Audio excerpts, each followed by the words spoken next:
अंकित और अनु भाई बहन थे। माँ बाप के देहांत के बाद बड़ी बहन अनु ने दिन रात मेहनत करके अंकित की देखरेख की और उसे पढ़ा लिखा कर पैरों पर खड़ा किया था। दोनों भाई बहन खुशी खुशी रह रहे थे। एक दिन, दीदी मुझे जॉब मिल गई है। अरे वाह भैया, तेरी मेहनत सफल हुई। मेरी मेहनत नहीं दीदी, आपकी मेहनत। अगर पापा के निधन के बाद मेरी जिम्मेदारी आप न उठाती तो ये सब नहीं हो पाता। मेरी सफलता सिर्फ आपके बलिदान की वजह से है दीदी। कुछ महीनों बाद अंकित की शादी सीमा से हुई। सीमा बड़ी ही चालाकी से अनु से मीठा मीठा बोलकर घर का सारा काम करवा लेती थी और खुद अंकित के साथ घूमा फिरा करती थी। वैसे तो वो सिर्फ खाना बनाने का काम ही घर में करती थी, लेकिन अब उसे उससे भी छुटकारा चाहिए था। इसीलिए एक दिन, दीदी मेरे हाथ का खाना अंकित को पसंद नहीं आता, क्या आप खाना बना दोगी प्लीज? अरे हाँ, ये भी कोई कहने की बात है, जरूर। सीमा इस बात से मन ही मन बड़ा खुश होती है और अगले दिन के झाड़ू पोछे के काम से छुटकारा पाने के लिए एक और तरकीब लड़ाती है। हॉल में जोर जोर से कराहने लगती है। उसके कराहने की आवाज सुनकर अनु हॉल में भागती हुई आती है। क्या हुआ सीमा? दीदी लगता है मेरी कमर अकड़ गई है। वो क्या है ना, मुझे झाड़ू पोछा करने की आदत नहीं है ना।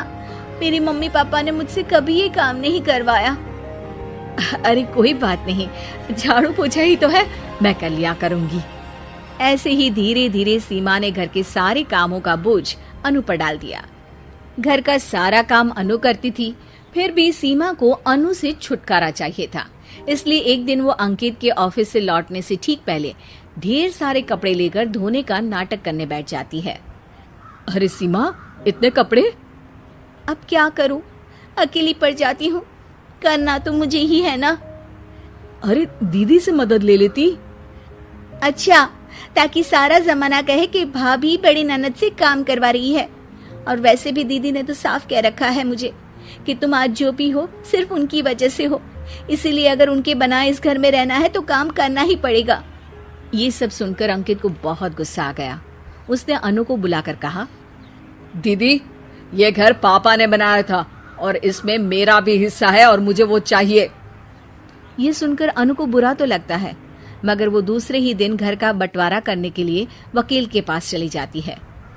वहां से लौटते हुए अनु का एक्सीडेंट हो जाता है, जिससे वो दोनों पैरों से अपंग हो जाती है।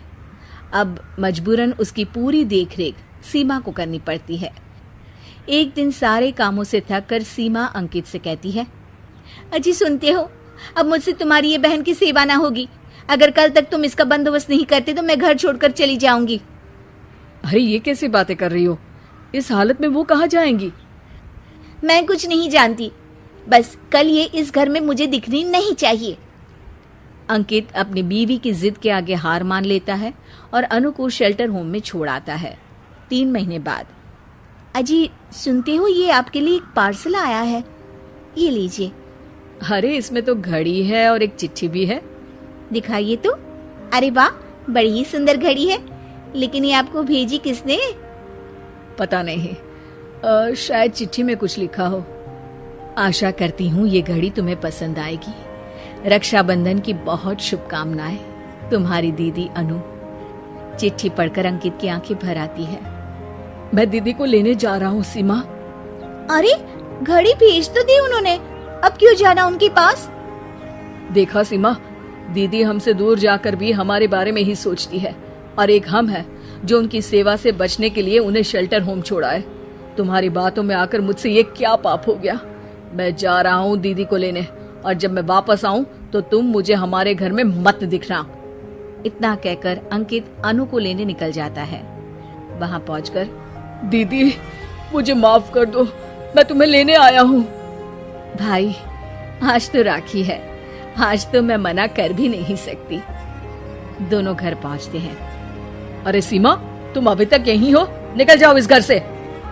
अरे वाह अंकित, फिर वही गलती कर रहे हो तुम। सीमा, तुम कहीं नहीं जाओगी। दीदी मुझे माफ कर दो, मुझसे गलती हो गई। सीमा, आज ये समय माफी मांगने का नहीं है, राखी की तैयारी करने का है। चलो तैयार हो जाओ, तुम्हारे भैया के घर भी तो जाना है ना। ये सुन सीमा अनु के गले लग जाती है।